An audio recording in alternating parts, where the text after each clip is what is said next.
this weekend I played my first Summoner Skirmish with Ari. This was just the deck I felt the most comfortable with. I had done the best with this. Like, the decks I've played in person are Ari and Jinx, and I had done better with Ari. Granted, the deck is just better overall, and so I decided to play that. Swapped out, made a couple changes to the list to make it feel a little better, but the big changes I made from the original list that I had played, and I also realized I had forgotten a few cards that this list played that I didn't have, and I never went back to fix it when I did get the cards. Main change was the 3 Zhonya's. They're actually supposed to be 1 Zhonya's, 2 GA's, so 2 Guardian Angels. And I have the cards, I just forgot to put them in. I do see the value actually having Guardian Angel. It seems a little better than the Zhonya's. But that was one thing I missed, but I don't feel like that was a huge impactful thing overall. And then the other change I made was, it was originally Arena's Greatest instead of Ravenbloom Conservatory, but I kind of just wanted something that I felt would let me see more cards. Kind of burned me in the end. There was one game that I flipped over the card and it was a Watcher, and I was like, Watcher would have actually probably won me the game, but that was kind of the only issue. Other than that, the other changes kind of to the sideboard. So I messed with the sideboard a lot. It was running 2 meditations. I decided to cut it down to 1. I never even put in the meditation. That's just kind of a card for me that I don't really see value in. And it's probably better, probably good. Sometimes the sideboard to me gets confusing because I'm not exactly sure what matchups, like what cards go in for what matchups. And then I cut it down to 2 rakes, 1 in the main, 1 in the sideboard. And then I put in the 2 cloth armors, which felt really good, and they were huge. They were great. And one game, they pretty much won me the game. And then I put the retreat in just because I feel like retreat's such a good card for 1. It just does a lot, and if I needed to, my plan was to kind of go use that on something like a rake if I needed, or anything else like that, that I can just replay and get the effect again. I felt like that would be useful, but never came up. Okay, so going through the matchups.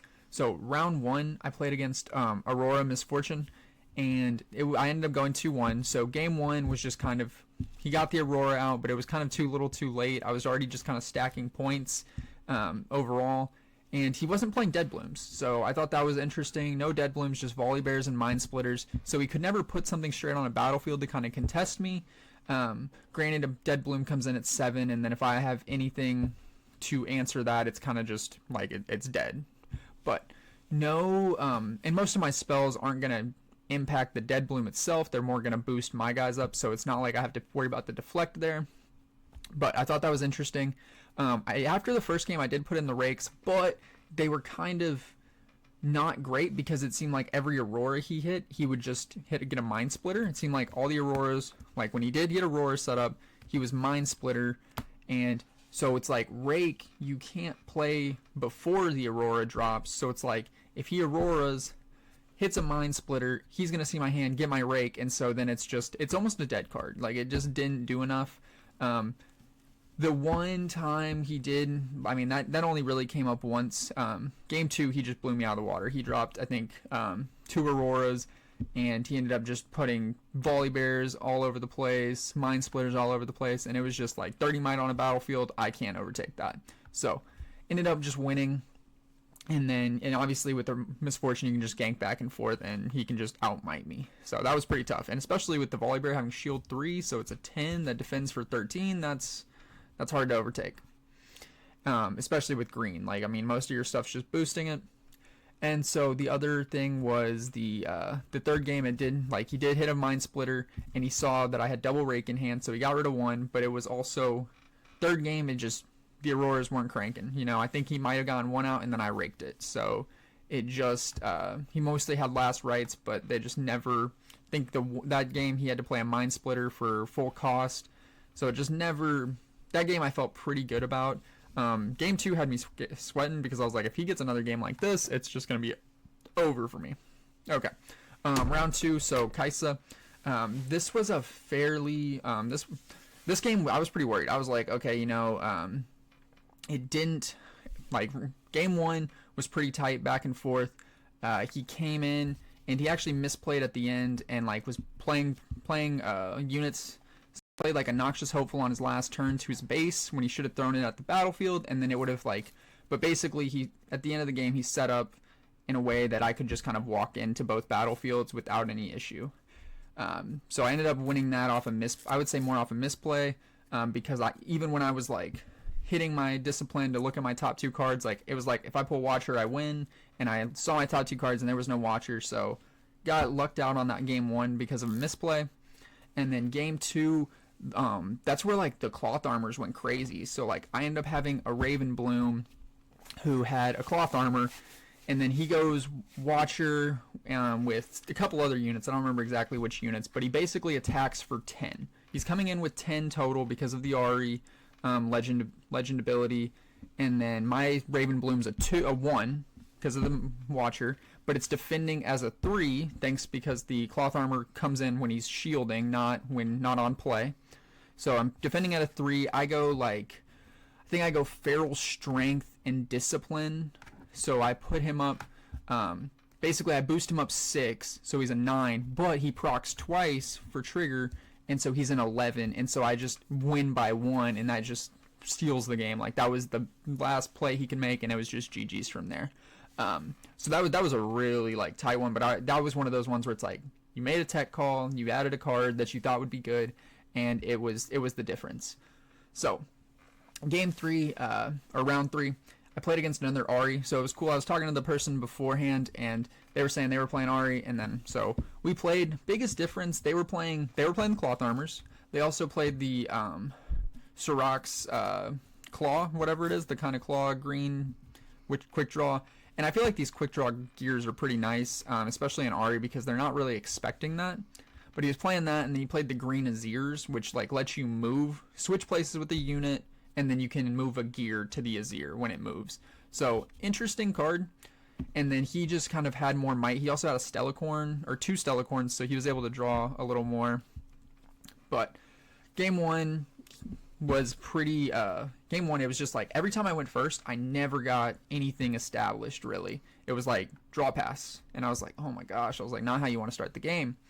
And then game 2, I was like, game 1, all the games were basically, we're gonna sit here and hold the battlefield, and at some point you're gonna have to go and take the other one, but it's just hold the battlefield and make someone do something.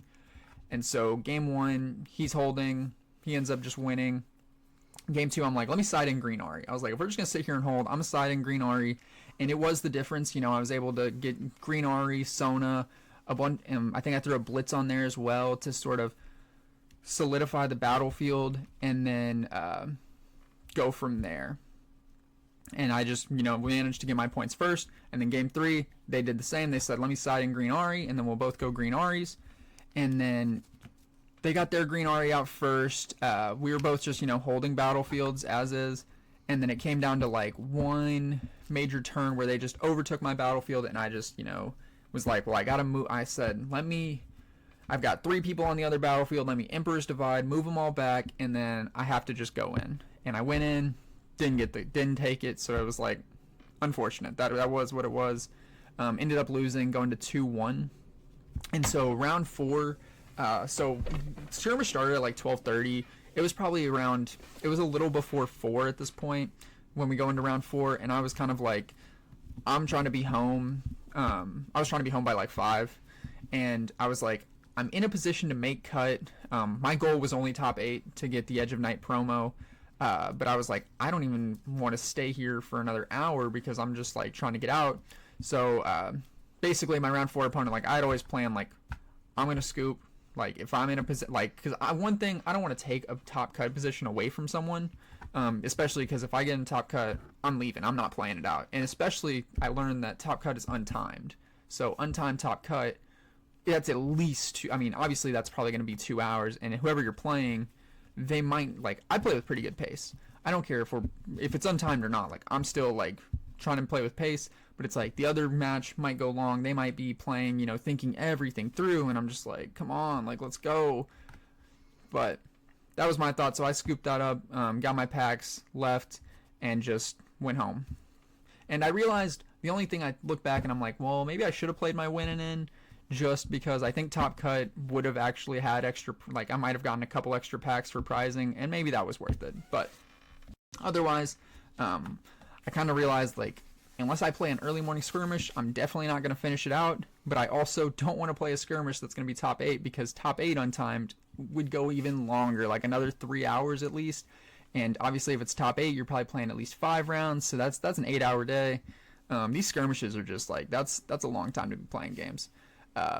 So either way, it was fun. I got my promo. That was all I was hunting for. Hope you enjoyed. List was pretty fun. I enjoyed it.